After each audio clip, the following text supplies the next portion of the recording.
Yan, magandang umaga. Umaga kasi dito. Magandang umaga sa inyong lahat. Excuse me, mabilis lang 'to.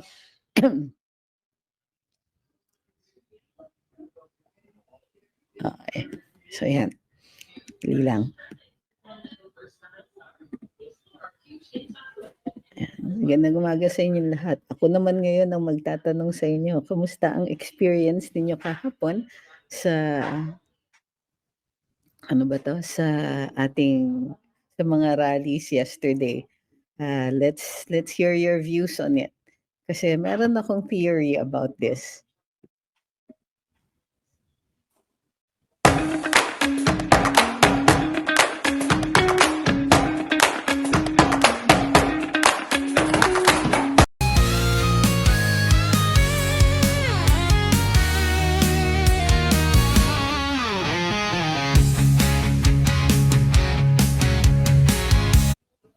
So, I'm abroad po. Wala ako sa Pilipinas.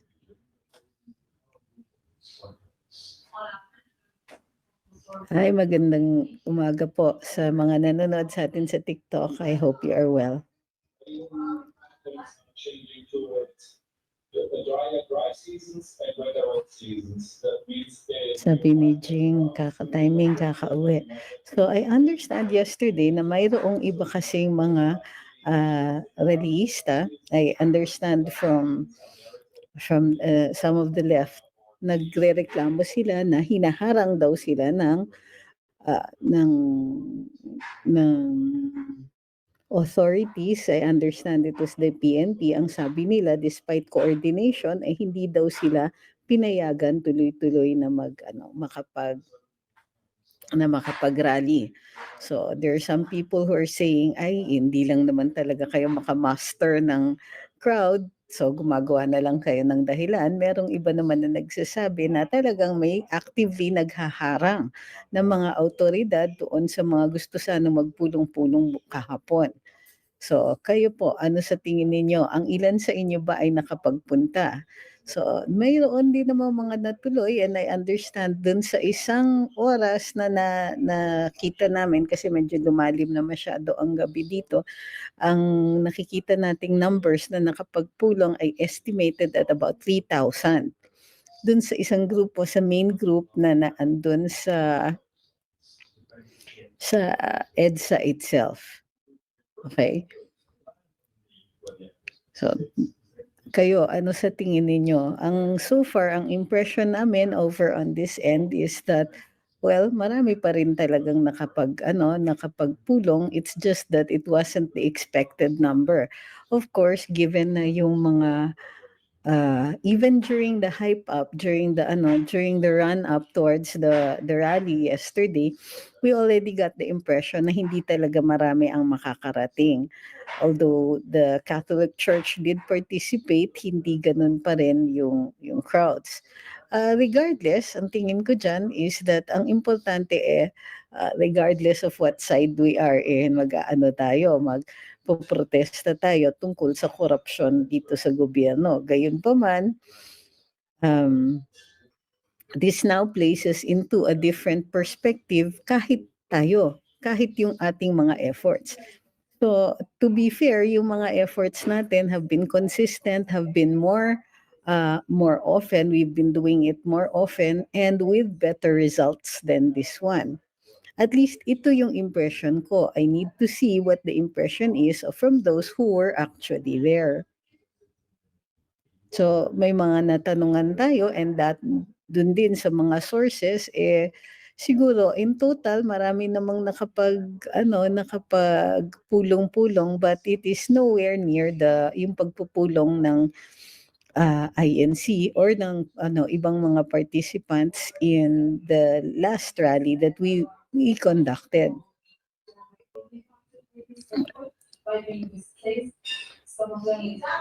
Sabi ni Alan, kaya konting sumama sa Trillion March, kuno, mulat na ang mga totoong concern sa bansa na iba naman talaga ang layunin ng mga organizers sa Trillion Peso March.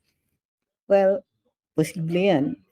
Number one, kasi there's a lack of sincerity also on the part of the organizers, lalong-lalo na kung sila ay nagpa-publicize ng kanilang posisyon na VP Sara resign pero Marcos wag muna mag-resign sa ngayon. It is disingenuous. It is not, kumbaga, it's not sincere. Hindi kayo sincere tungkol sa korupsyon, and therefore they may have lost some of their audience. Totoo po yan. Second, ang tingin ko dyan is that, well, dun sa unang trillion peso march na kinonduct nila, marami kasing nag-participate na nasa panig natin. Kasi hindi pa na lumalabas yung mga Marcos, hindi pa muna pare-resignin, pero si VP Inday pare-resignin. Yung mga ganyang klaseng convolutions in logic, hindi pa lumalabas. So noon, marami pang gustong magpakita na nakikiisa pa. So noon, the first trillion march was, well, yun.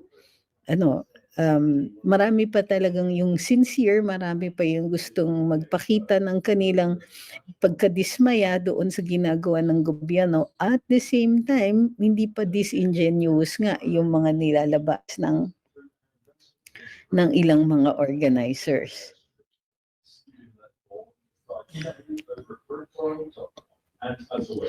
Isa pa to, yung sinasabi din na resign all is also disingenuous. Bakit? Kasi nananawagan sila ng revolusyon. While trying not to sound like nananawagan sila ng ganon, because that would be inciting to rebellion. Hindi naman nila ma-articulate ng maayos without actually trying to transgress the law. So tama din po kayo dyan. Sabi ni Jumel, hindi ba yung sila ang nagde-distab kasi bawal naman yung mabakante ang lahat, di ba? Well, yun na nga. I think what they're doing is not being honest about what they really want. Ang hindi nila sinasabi is that ang gusto nila revolusyon. Hindi resign, hindi nila gustong kapitan ang saligang batas. And this is really unusual kasi ang mga ito ay usually, ang adherents ng mga ito ay yung super dilaw na very pro-Cory before, that are very pro-1987 Constitution. And given their proclivities for the 1987 Constitution, kakaiba talaga na sila ang nananawagan ng resign all. Although, strictly speaking, when you call for a resignation, that is not illegal. Kaya lang, yung sila, ang sinasabi nila is that what they really want is a revolution nga. Because hindi naman napipinpoint ano ba ang kasalanan ni VP Sara? Diba? So uulitin ko, as I always repeat, baka kasi mayroong hindi nakakaintindi dito. Si VP Sara, hinarap niya lahat ng akusasyon sa kanya. Mayroong kasing nagpapakalat na hindi daw sumasagot at hindi transparent si VP Inday because she refused to answer some questions from congressmen during one of her hearings in the House of Representatives. This is not true because pwede naman siyang mag-refuse to answer. Ang Congress yung natatakot na ikulong siya. 'Di ba, pagka may contempt. Hindi naman sinasabi ng Congress na may contemptuous behavior si VP Inday. Further than that, at the time, fluid yung sitwasyon. Hindi naman yung liquidation niya doon sa kanyang confidential funds had been submitted to COA, and then later on disallow ang COA ng 71 million. So dun sa disallowances ng COA, sinagot naman ni VP Inday, but she was no longer being questioned by Congress. So it is also a lie to say that VP Inday has not been transparent. She has. But first, she has to submit to the processes, and that's what she did. Nung sinabi ng COA na mayroon siyang mga disallowances, nag-provide siya ng additional documents para sa kanyang liquidation. So yung mga Inday Lustay, yung mga ganyan, all of that has already been answered. Yung mga clueless lang, yung mga insistent on their ignorance lang po ang nagpipilit ng mga ganyan. yung mga nag-i-insist lang na hindi siya transparent ang mga may kulang sa impormasyon. Sabi ni Faz Gamer, si Mayor Magalong sumali sa rally. Ano pong story? From what I understand, si Mayor Magalong, consistent naman ang stand niya against corruption. So, hindi ko po nakikita kung ano yung pagdududahan dyan. Anti-corruption siya, pero it's just his participation in the ICI that is confusing. Thank you kay Pompoko.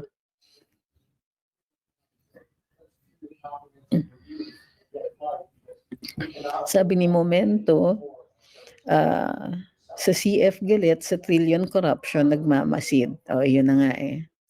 Sabi ni Carl, nagda-drugs po ba si BBM? Bakit po sinabi nila na nagda-drugs siya? Nakakalungkot po if ever tunay. Ang pinakamalapit sa kanya na miyembro ng pamilya niya, yung immediate family member niya, aside from his wife of course, ang nag-akusa sa kanya ng paggagamit ng pinagbabawal na gamot simula pa sa kanilang kabataan hanggang sa ngayon. So, dahil hindi niya sinasagot, that accusation is allowed to remain as is gaining momentum kasi nga hindi niya sinasalag.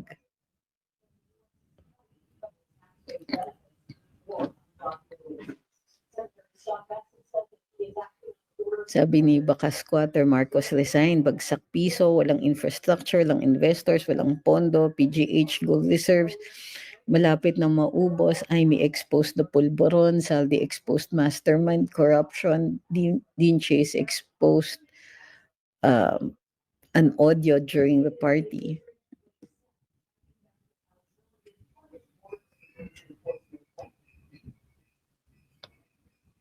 Pwede po ba ang taong bayan naman ang magbenta law by not paying our taxes? Ninanakaw lang naman ng mga buhaya sa gobyerno. Well, para sa akin, civil disobedience has been a tradition and is used talaga as a citizens protest action. However, nagwo-work lang yan kung marami ang gagawa niyan. So, if you can organize people to lahat na hindi talaga mag-ano o maraming hindi magbabayad ng buwis, then that it becomes more effective then.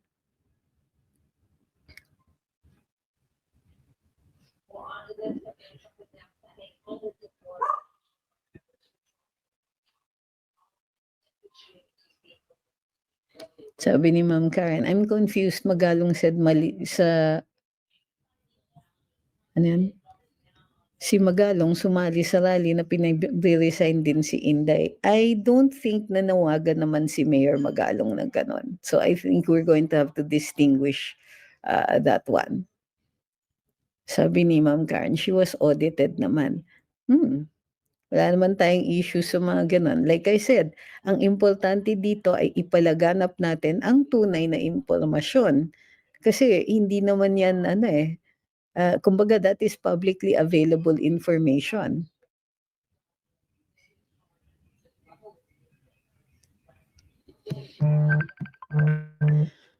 Sandali lang po ha.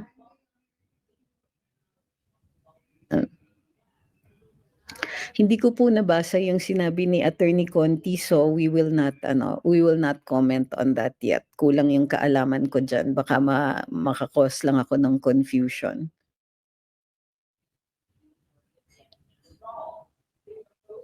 Any comment sa pag-attend ni Attorney Sal sa rally kanina? Wala po akong komento dyan. I don't know why he went. So, wag muna tayo magkomento until alam natin yung kanyang panig.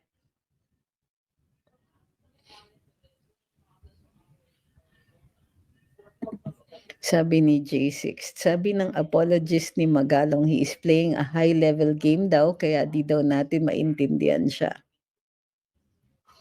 Okay, sana mai-explain nila yung high-level game na yon. It's a little confusing, but nevertheless, para sa akin, we will remain open to a reasonable explanation. Pero wag siya sana magagalit kung nako-confuse yung mga tao.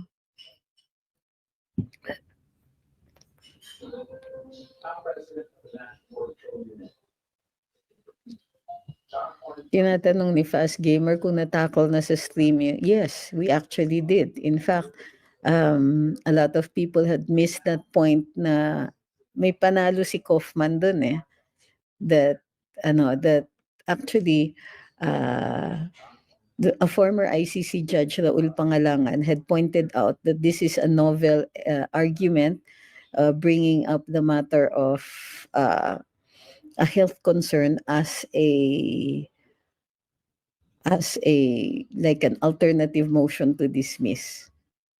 So, pero tinanggap 'yun ng appellate court, ng appeals court. Hindi lang nila, ang sinabi lang nila is that there just wasn't enough. The defense daw was unable to overcome what the pretrial chamber has been able to present about the possibility of.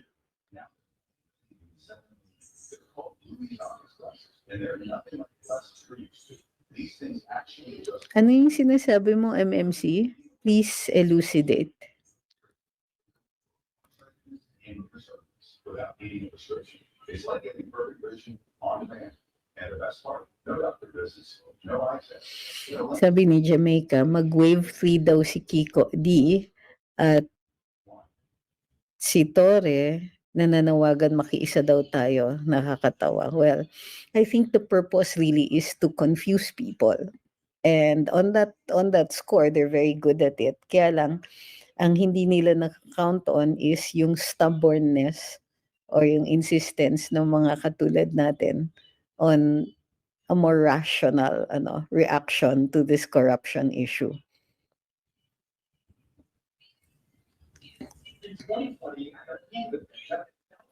Tama, sabi ni DGS, this is correct. Bakit niyo ina-associate si VP sa flood control?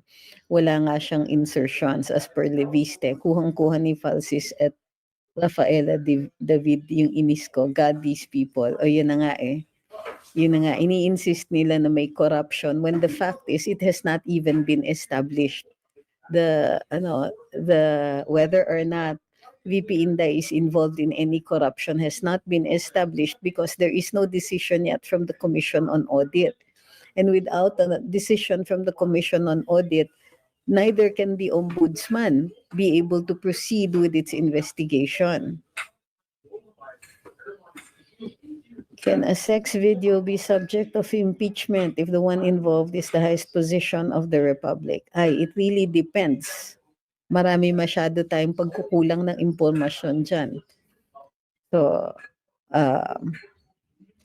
right now, I don't have enough, there's not enough information about the alleged video for me to even make a conclusion of impropriety. So, kailangan kasi impeachable offense. So, what are the impeachable offenses?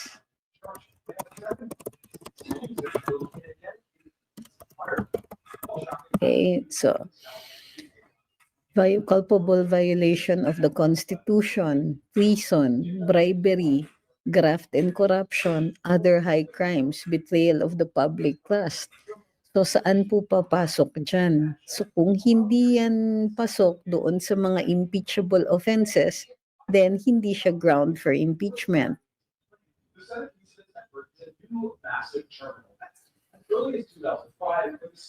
Tama, sabi ni PBK, paano magkakaroon ng flood control?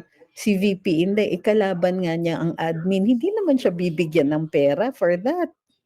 Di nga siya binibigyan ng enough na budget to run the OVP, but she will do whatever she can.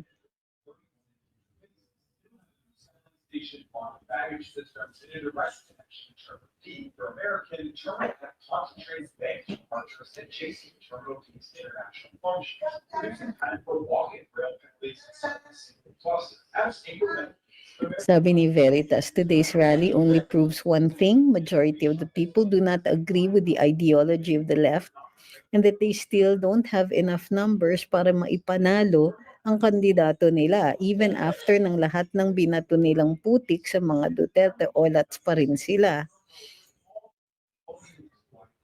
Good point.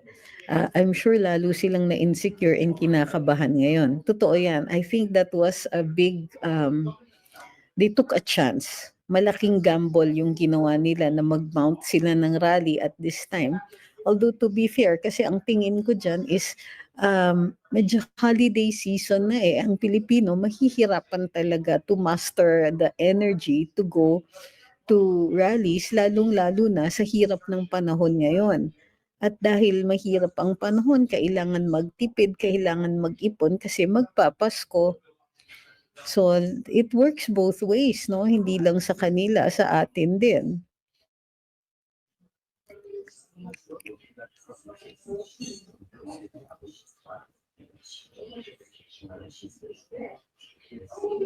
Sabi ni Maisog 14, nakakatawa yung mga makakaliwa dahil agresibo sila sa pagpapababa kay VP pero kay Marcos pag-iisipan pa daw. Kaya nga people see through that. Alam nila that it is disingenuous. It's not honest. It's not being honest. Kumbaga, flexible sila pagdating sa korupsyon. Hindi sila flexible sa kanilang political leanings.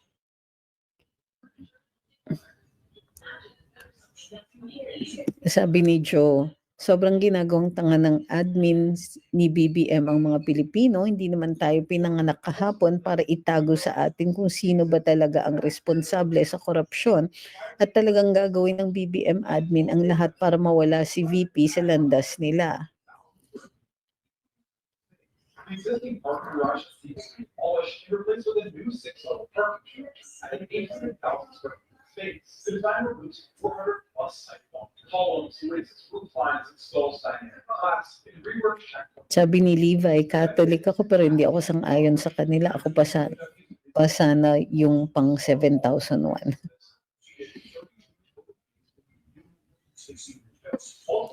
Sabi ni Ma'am Karen, watching the Yellow Rally today makes me wonder how did Kiko win? Oo nga Sabi ni Joshua, sobrang lala na po bang ekonomiya natin? Makakabangon pa ba? Alam nyo, kahit sad-sad ang ekonomiya natin, makakabangon tayo. Ang tanong lang is kung ganong katagal. How long will it take us to recover? So, syempre, the more damaged the economy, the longer it will take. Go and eat breakfast. Mino.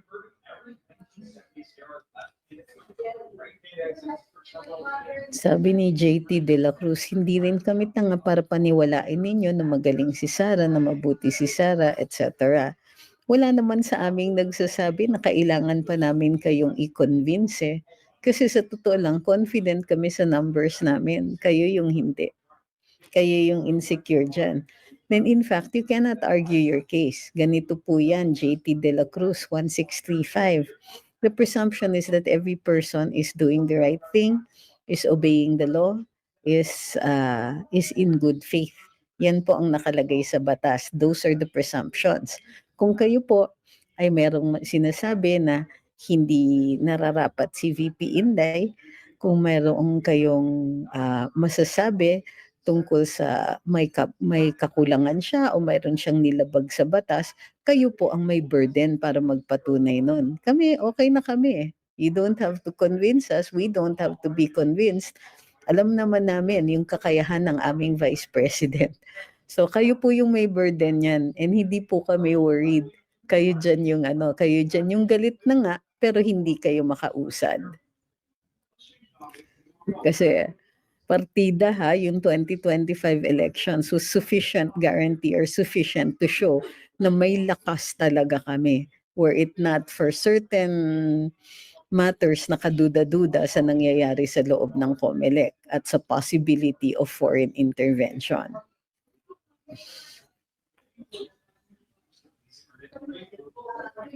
In fact, kami yung makakapagsabi na kung wala si VP Inday, walang BBM. Siya ang nagdala ng 2022 national elections. If Marcos ends his term, pwede ba siyang habulin sa flood control issue kasi may pirma siya doon? Ang pirma niya is on the General Appropriations Act. So on his other participation on matters that show possibility of involvement in corruption, pwede rin naman. But kailangan pa rin isumite doon sa investigation. Hindi yung pagpirma niya sa GAA alone. That's not going to be enough. Sabi ni Maisog, sunog na naman ang trolls. Di ka kawalan kung ayaw mo maniwala. Sabi ni Jake, just funny how you've all been fooled. And it's just funny that you think that we have not changed. Sabi ni Jake Bayona Pareño, just funny how you have been fooled. No, we will have to admit that part. Oo, kasi kahit si VP Inday, she participated in the 2022 elections and ended up endorsing somebody who bit her back so badly. And yes, there's no question about that. But the funny part is how you think it's still funny after all of these years. Because if you will look, ibig sabihin, wala kang malasakit talaga sa bayan mo. This president has openly caused the rise of prices in basics like food and water and healthcare and all of that, causing a lot of people to be endangered. And you still find that part funny? Di ko talaga naiintindihan yan. So, and you also think that just because we were fooled once, we're going to be fooled again. Just because that in 2022 we voted for BBM, we're going to do the same thing or commit the same mistakes. That would be a mistake on your part. It's called underestimating us. So ang hindi ko nagigets is why after all this time, you still find it funny kahit naghihirap na ang bayan mo.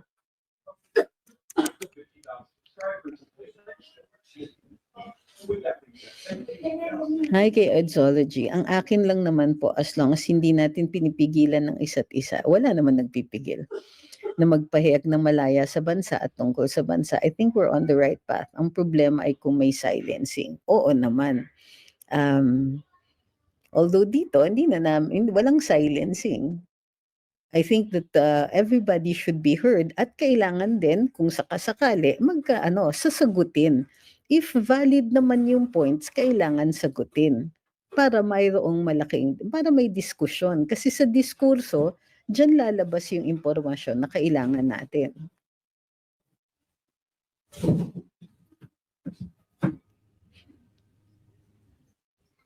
Sabi ni No Name, yung sinabihan ni De Lima na minority lang daw yung rally ng INC pero yung rally nila De Lima, onti.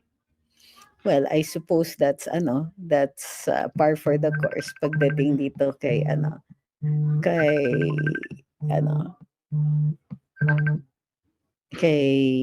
Congresswoman De Lima.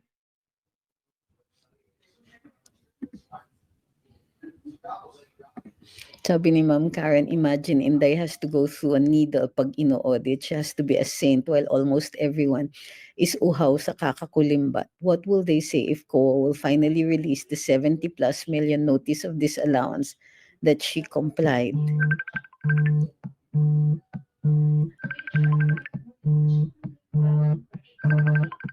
Dali lang ha. Ang kulit eh.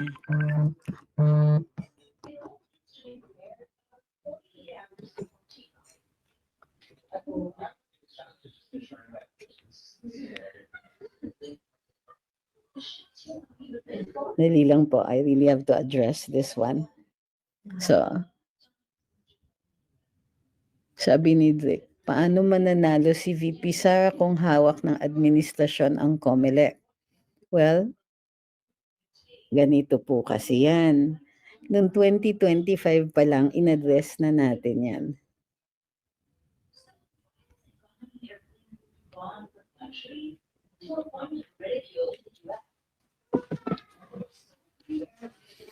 So, we've always addressed that issue. Matagal na natin sinasabi yan, is that the fact of the matter is there are things we can control and there are things that we cannot control. In this instance, we have always been able to win by sheer numbers. So, halimbawa, hawak naman ng COMELEC ng administrasyon ang COMELEC ever since, di ba? Whoever is in power, yun yung may hawak ng COMELEC. So, but we have always managed to win by sheer numbers. So that's it. The answer has not changed.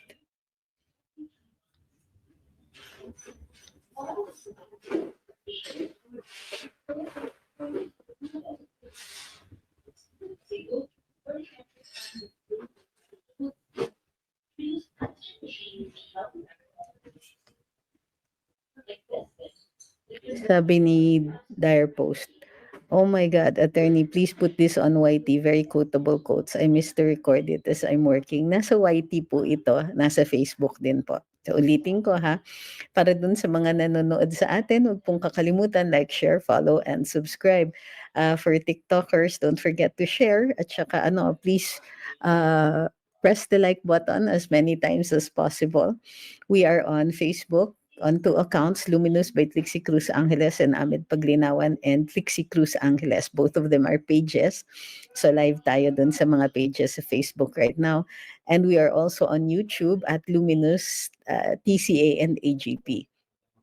We're on TikTok at Luminous TCA and we're also, wala tayo sa Rumble ngayong araw na ito. So, sabi ni Jackie Chong, but sobrang gaan mo kausap. Ito yung normal. Pagka may days na mainit ang ulo ko, it's because lang na nakaka-frustrate yung ibang kausap. But other than that, ganito talaga ako makipag-usap. Nood kayo ng The Spokes pag andun ako.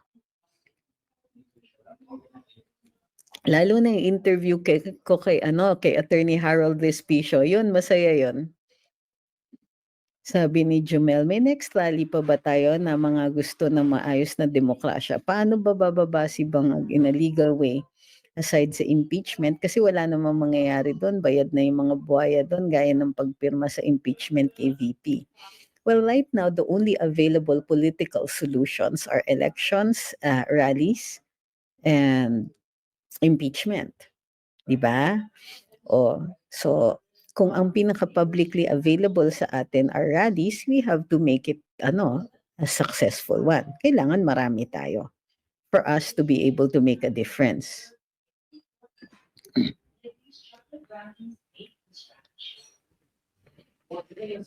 Sabi ni Edzology, bakit di natin subukan ang election primaries to filter the candidates and the mandatory debate? May mga kakilala akong Rosa last 2022, but Sarah not attending the debates left a bad taste. Because it was Bongbong's policy. Alangan man attendin niya yung hindi a-attend yung presidential candidate tapos a-attend din siya. O, di ba? So it was on their part, but also understand na ang dami-dami ring kandidato. Still, maganda nga sana yung nagpa-participate sila sa national debate. But election primaries, depends rin yan kasi 'di ba sa dami ng political parties natin. We'll have to see. Para sa akin kasi, I don't know a lot of people are saying na better if we have a two-party system, yung mga ganyan. Hindi ko sure kasi ang two-party system, it works for the US. I'm not sure if it works in a Philippine situation. When we come up with ideas, when we come up with changes in our laws, I'm all for it.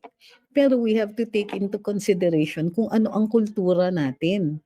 Kaya ba natin ng ganyan? Kaya ba natin ng dalawa lang ang nagdedebate? Kaya ba natin yung mga ganyan? Because it will depend kung ano yung proclivities natin as a people. Tayo ba ay talagang multi-party system? Is this in accordance with our culture or is this in accordance with the practices lang now? I think what is missing really in all of these suggestions is kung naaangkop sa ating kultura ang mga ito. The suggestions should not come from a vacuum. Suggestions should not come from a place na gaya-gaya lang tayo dun sa ibang mga sistema. Look at what's happening. We have adopted the American system, hook, line, and sinker, the whole thing. And how is that working for us? We just keep finding ways around it. So, ang kulang talaga is a cultural basis. But I'm willing to change anything if it's going to make things better.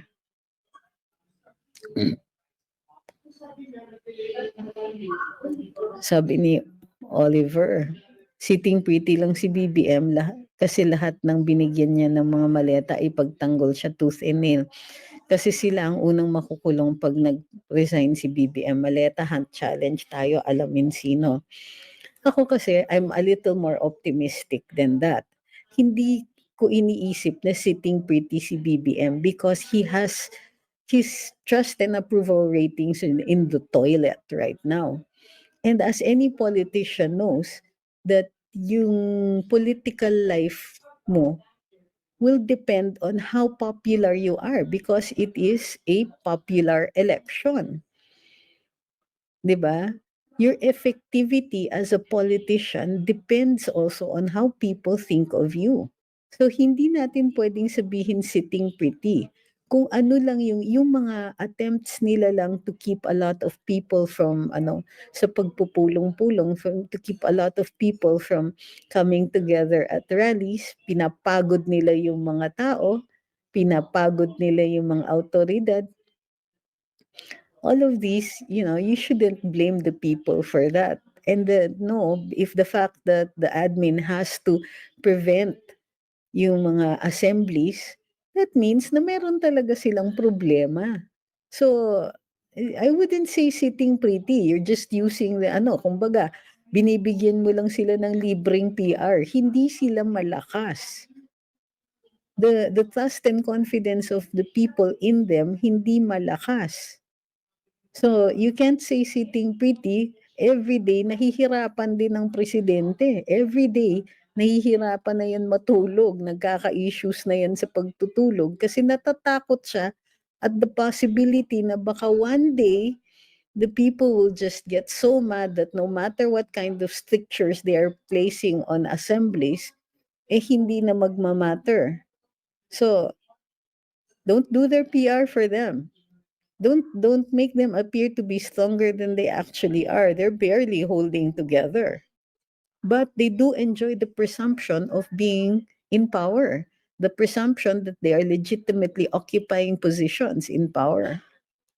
Sa ngayon. But the public dissatisfaction with them is at an all-time low. So they still have to worry about survival themselves.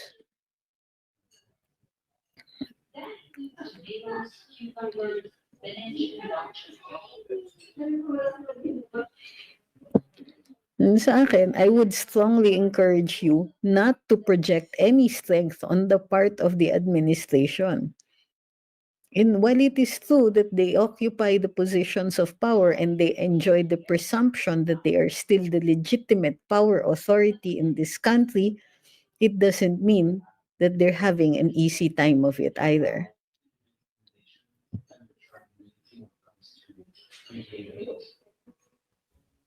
Food has been served since the 1900s. It was handed out cold because there was no Sabi ni Chester, sabi ng headlines ng mainstream media, 300,000 strong ang dadating sa rally. Parang 3K lang ata anyari. Well, I think it's also the season. At saka yun na nga, we've already said at the start of this live that one of the main reasons was the fact that people can see right through their intentions. Gusto nila pababain si VP Inday. Paano ka talaga makakakuha ng suporta para doon?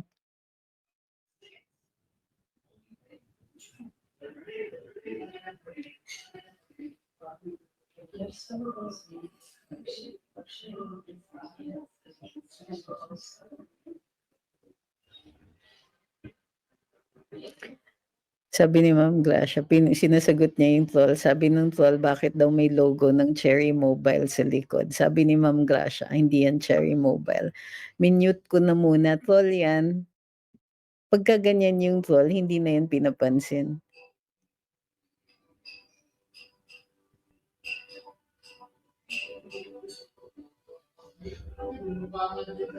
Sabi ni Edsology, "Wow, really? It was Marcos's idea to now show up.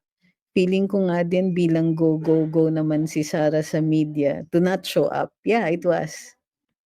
Ayaw niya kasi makipagdebate. He would not have been able to overcome his stutter in the debates.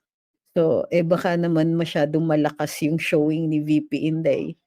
Remember, she was the number one candidate that, her mere showing up would have caused a standing ovation. So, ma-overshadow na naman si BBM. Actually, very sensitive si VP Inday during the campaign not to overshadow BBM. So when BBM went to campaign in Davao City, people there were going to show up in green shirts, pero it was VP Inday who asked them to show up in red shirts para hindi na ma-emphasize na balwarte ni VP Inday yon. She wanted to show BBM that Davao supported him. So yeah.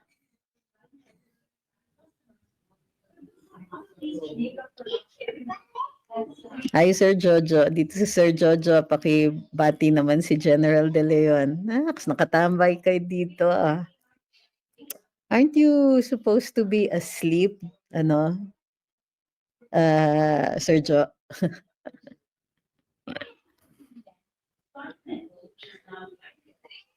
Sabi ni Jackie Chong, pamilyang nagbago sa drugs, walang boses.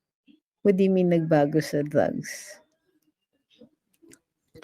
Sabi ni RG, gandang gabi eh. Pinanindigan talaga yung 500 na budget pang Noche Buena. Tapos si Sir John Vic, umakyat pa ng bus yan. Tuloy pinagmumura siya. Yung mga ganyang gimmick, hindi na po umuubra sa mga tao. Sa panahon na napakataas ng presyo ng pagkain, magpapakita ka ng ganyang klaseng gimmick. It's the height of insensitivity.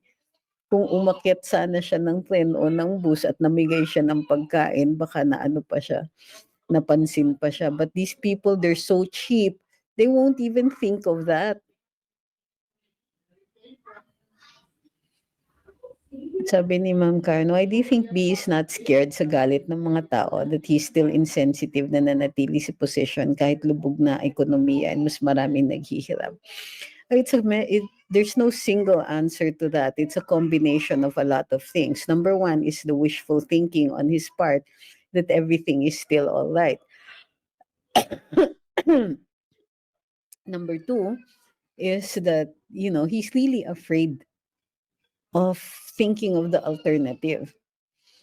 He is scared. He is. One of his former employees once told me that every time people gather against him or against the government or for the usual petition for redress of grievances, natatakot siya. Hindi siya nakakatulog. Thank you, Miss Aubrey. And it's because of the trauma of 1986. So may fears siya. So, but in order to protect himself, he has to tell himself lies, that he's still okay, that all of these things are merely crying out for a comms operation. Ang tingin nga nila kasi from the very start, and this was evident since 2022, except when I was there, kasi nung nandyan ako, wala pa silang comms issues masyado. It was the first 100 days, so understandable yon. But now, they treat everything as a comms issue. Mataas presyo ng pagkain, magko-comms issue sila. Kunwari, maglalabas ng kadiwa, 20 pesos na bigas. That's not a solution. Diba? It's not even a short-term solution. It's a handout. Do you have anything you want to explain to me? It isn't that he isn't scared. It's just that he keeps thinking that they can do all of these little things in response to real and actual and deep problems such as hunger. Can you imagine in 2023 and 2024, ang response nila sa hunger issue is pagtawanan ng mga gutom? That's how insensitive they are. Hey, Wang Rin is a third realm expert. Qianqing, how did you do it? I absolutely cannot let Sabi Emperor ni Zhou Dolce suspect Vita, anything. paano po mag-send sa inyo ng rosaries from the Vatican po? Reporting to your majesty. Maybe you'll have to get in touch with my assistant sa Facebook. It's RD Malano. Or you can send a message to Attorney Ahmed. When I'm traveling kasi hindi ko talaga maaasikaso yung mga messages. So, yun pa lang po yung maiisip ko so far. How could you beat Lord Wang? Qianqing is your son after all. You should let him finish speaking first. Sabi ni Rick, mahirap po patalsikin through rally dahil bawal daw sabihin BBM resign. Naniwala naman kayo dyan. That is How did not you frame Lord illegal. Wong? Siyempre, gumigimik din yung kabila. Niloloko nila tayo by saying na illegal yung magsabi ng BBM resign. Mali po si John Vic Remulla doon, hindi naman siya abogado eh. So resignation will still require the free will of the person resigning, which means it is not coercive measure. My position as the head of the law enforcement hall will be over. Majesty. Sabi ni Mio, 7K participants. Kasi maraming lugar. So 7K naman daw pala ang participants nila. What do you think? So I'm sure they're feeling the bite of that. That was all that they were able to gather yesterday. Sabi ni DGS, BBM knows he's losing the numbers game unless ganun siya ka-delusional na isipin na yung paid trolls niya, sinasamba siya. So social media are real supporters. We'll soon reach Chang'an. Baka ng mga DDS pa yung mga yun. Baka nga mga... Your precious son is. Forget it. Jianxing is unwilling to compete. So I will not force him. Sabi ni Bear, ang bilis mag-mute block sa akin ng moderator mo. Sinabi ko lang I nakawawa obey si your command. Kiko at Dilima, kailangan ng itaas ang presyo ng saba. Di yata nag-gets yung There humor is a ko. Fushu Street. Okay, para dun sa mga moderators na nag-mute block kay Bear about that, please double check lang po, baka pwedeng i-reverse.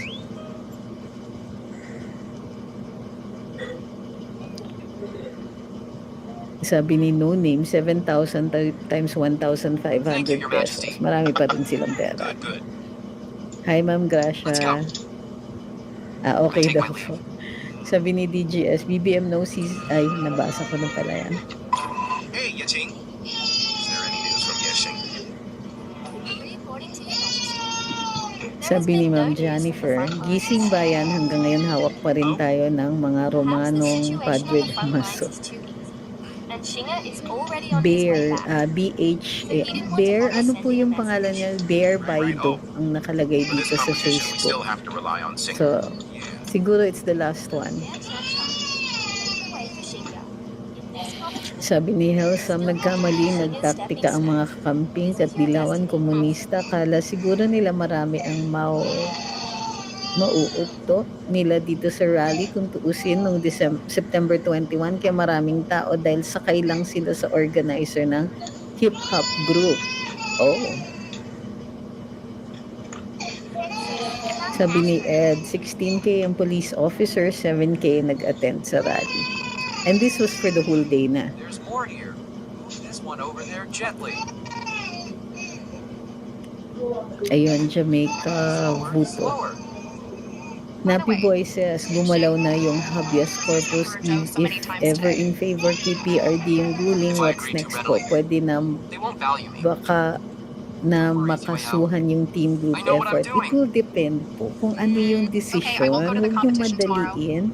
You be careful. Remember that Supreme Court decisions So are yeah, from also now on, I'm here. nuanced. So you're going to Don't have need to to be so read it cautious. first Because I have enough before power. you decide what its Protect you well. effect is. Go on, take a Na-unmute look na around. daw, sabi ni Okay. their post. Thank you.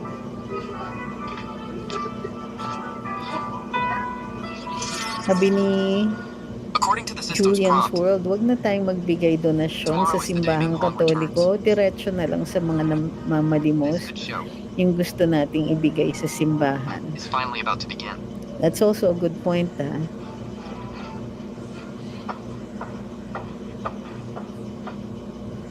Sabi ni Lorelai, bakit pwede magsigaw ng BBM resign pero VP Sara resign pwede magsigaw? Kaya nga di ba? Tama po kayo dyan. Sabi ni BVB, 7K lang pala yung taong bayan nilang laging sinasabi. Hindi pa natin alam kung ilan dyan yung hakot di ba?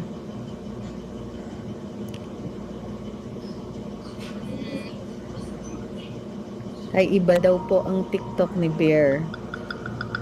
Sabihin niyo po kasi yung pangalan ninyo para ma-reinstate siya. Hinahabol din ako ng mga kakamping since PRD kasi ang TikTok ko dami ko nang nakabangga doon kaya palit-palit ako ng name. I see. There can be no mistakes. Your Majesty, Ye Tiansheng was able to defeat Huang Ren. No, actually, pag natalo ba ang ICC, pwede ba sila makasuhan sa pagkulong kay Tatay Digong? What the Queen Saan? says is very true. I assume pwede, but you'll have to do it in the UN.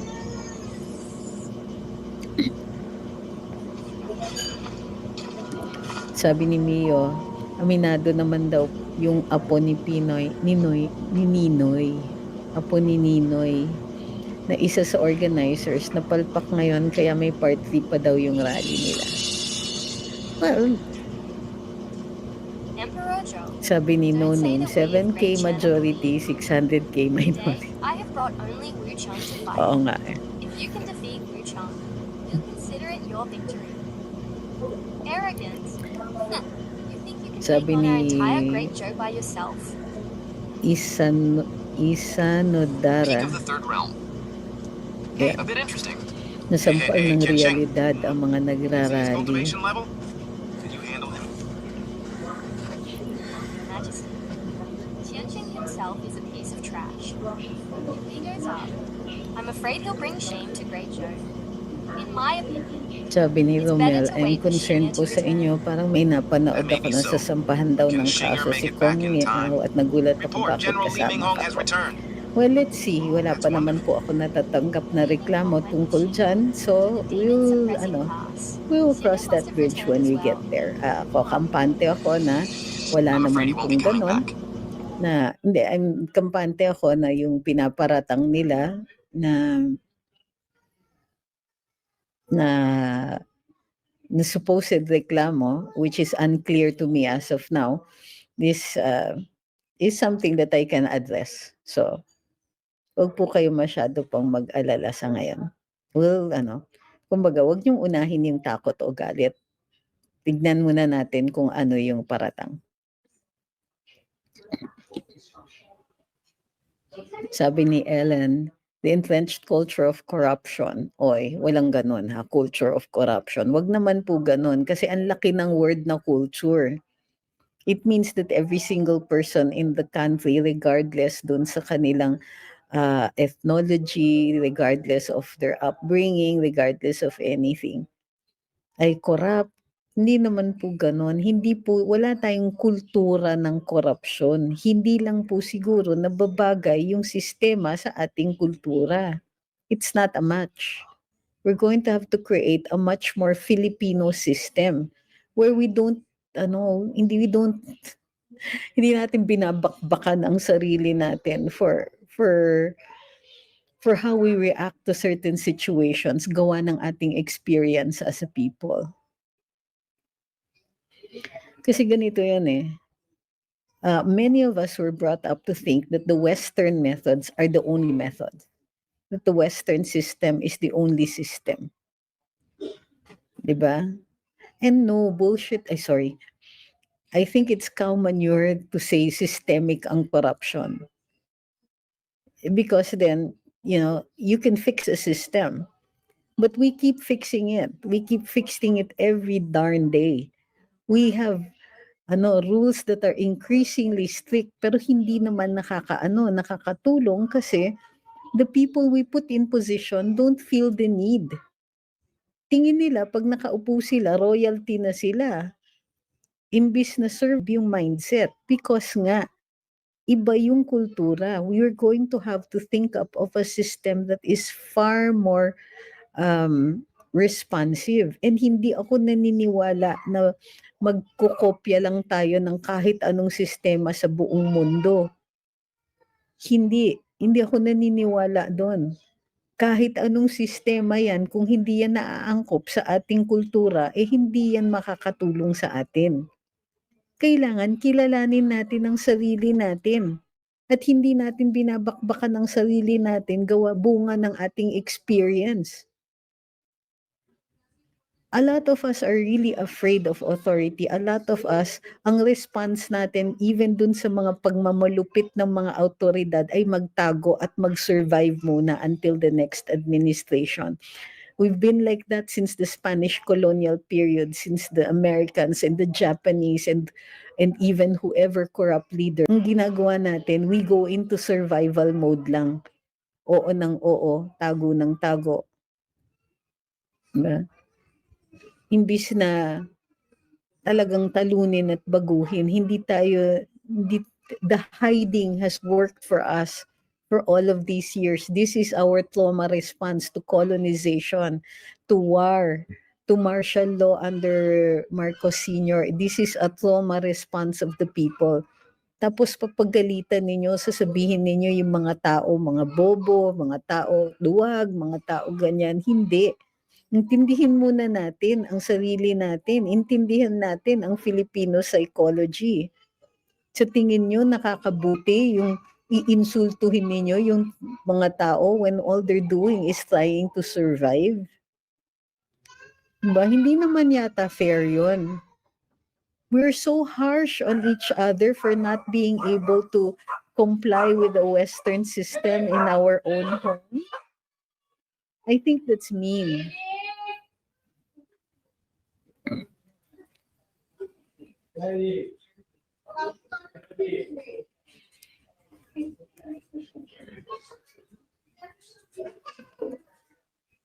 Hi kay Jerry who's watching from Italy, Rome. Sabi ni Helsam, parang frustrated na yung vlogger ng Pinklawan dahil sa konti ng dumalo sa rally nila at Panay Duterte pa rin topic nila. Ayaw banggitin si BBM at Romualdez sa topic, bulag at pipi pa rin. Actually, si Edzology dito, hindi. Nagkakasundo tayo sa anti-Marcos stand natin.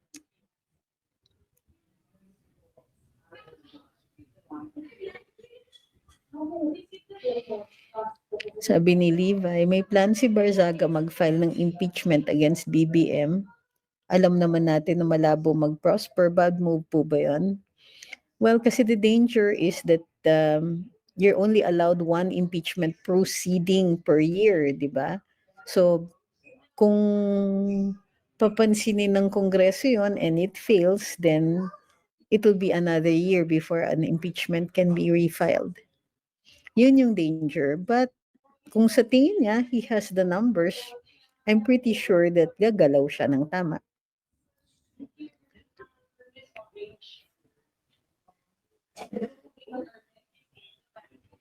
Daphne says, hindi lang ako agree kanina, merong nagpapasalamat kay John Vic. Ay, may ganon? At hinayaan ng rally kanina. Para sa akin, hindi sila dapat pasalamatan dahil mga bingi sila sa daming naghihirap at nagugutom sa Pilipinas.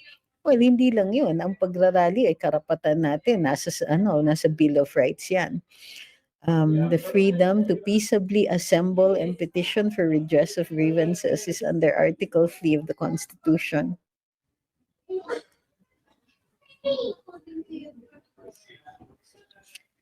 Elo says if Inday finally sits on the throne, bakit naman throne? As president, how can she remove Remulla sa ombudsman? Well, she can support an impeachment.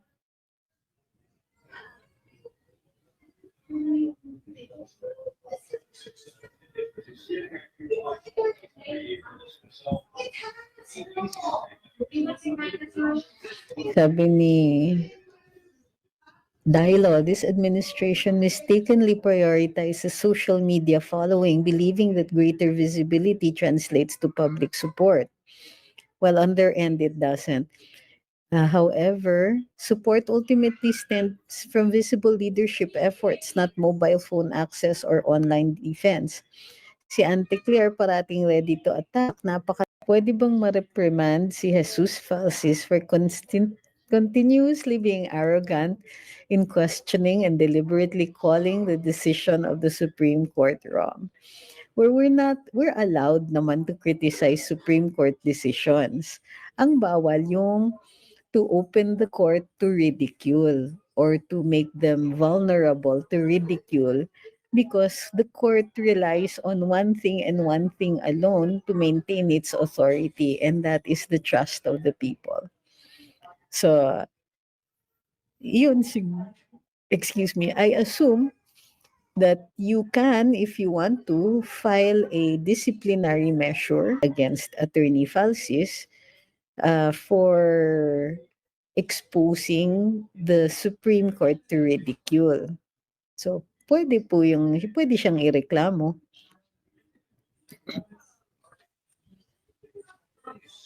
Sabi ni Ma'am Gigi, sana magtawag na ng rally si Inday Sara. Sayang naman yung welded barricades.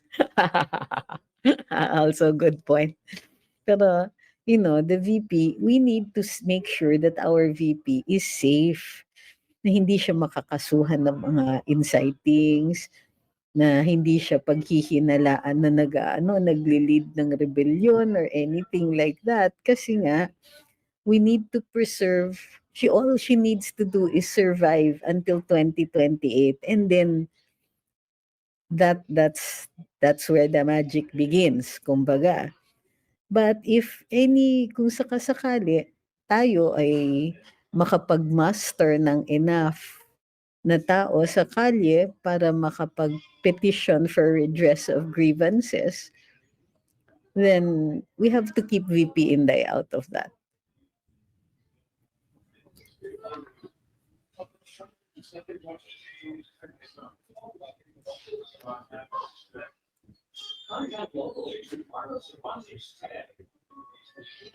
Sabi ni Ma'am Mayora, Falsis doesn't acknowledge the credibility of the Supreme Court. Sabi ba naman the SC decision is wrong?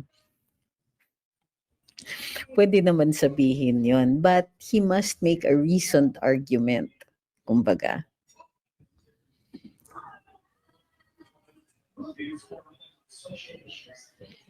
Sabi ni Bear, si Auntie Claire parang broody hen, putak ng putak, wala namang itlog. So, ayun. So, you know, one thing that I noticed about your responses to the lack of attendance dito sa